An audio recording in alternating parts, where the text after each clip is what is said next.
Sa number 3, trekking kag religious activity sa Bulkan Kanlaon sininga Semana Santa wala ginatugutan. Antes pa man napasaka sa alert level 2 kag alert level 3 ang Bulkan Kanlaon, paborito na ini sang pila ka mga trekkers nga sakaon kada Semana Santa.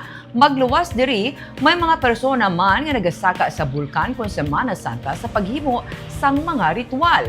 Ang iban diri mga manugbulong. Pero ang task force Kanlaon na nagapahibalo na nga hindi anay pwede magsaka ilabi na sa sulod sang 6-kilometer danger zone sang bulkan kay delikado katama. Kahapon lang sa makatatlo ka beses nga nagbugas ang abo ang bulkan kag isa diri halos 2 ka oras.